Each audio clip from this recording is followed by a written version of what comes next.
Hello friends, কেমন আছো সবাই? গরম তো বেশ পড়েছে, আর দুদিন পর তো থাকাই যাবে না, এমন গরম পড়বে। তো দুদিন পরে তো আবার পয়লা বৈশাখ চলে আসছে। আমার একটা ছোট্ট মেয়ে আছে, নতুন জামা তো কিনতেই হবে। এই যে একটা সাদা ফ্রক দেখতে পাচ্ছ, এটা নিয়েছি, আর একটা লাল কালারের ফ্রক নিয়েছি। সাদা ফ্রকটার ভিতরে কটনের কাপড় আছে, পিওর কটন, আর উপরটা কটন ব্লেন্ড।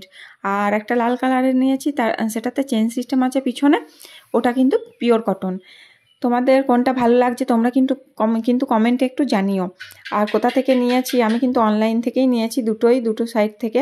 তোমরা জানতে চাইলে আমি কিন্তু জানিয়ে দেবো কত কি দাম পড়লো, কত ডিসকাউন্টে পেলাম, পুরোটাই জানিয়ে দেবো। তোমরা কমেন্টে জানতে চাইলে অবশ্যই জানিয়ে দেবো।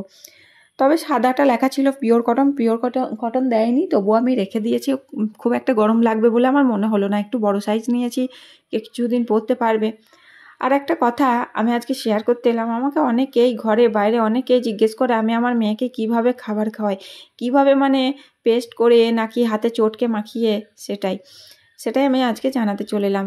প্রথমে বলি, আমার মেয়ে যখন 7 মাসে মুখে ভাত হয়, একটু একটু করে সব খাবার দিতে থাকি। তো একদিন আমি পেস্ট করে ওকে খাবার খাওয়াই। আর প্রথমে যে খাবারটা আমি ওকে দিতাম, একটু টেস্ট করে দেখতাম কীরকম কী লাগছে।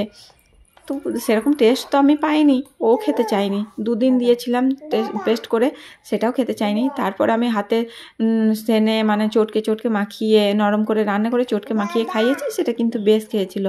আর শুনেছি পেস্ট করে খাবার খাওয়ালে নাকি মাড়ির জোর মানে একটু কম হয়, বা দাঁত উঠতে দেরি হয়, চিবোতে দেরি হয়, এগুলো অনেক শুনেছি। আমি জানি না কতটুকু সত্য মিথ্যা। যেহেতু আমার মেয়ে হাতে মাখিয়ে খেয়ে নেয়, কোনো অসুবিধা হয় না, হাতে মাখিয়েই আমি খাবার খাওয়াই। কোনো দিন পেস্ট করে আমি আর দিই না। একবার ট্রাই করেছিলাম। তোমরা কেমন করে দাও অবশ্যই কিন্তু আমাকে কমেন্টে জানিও।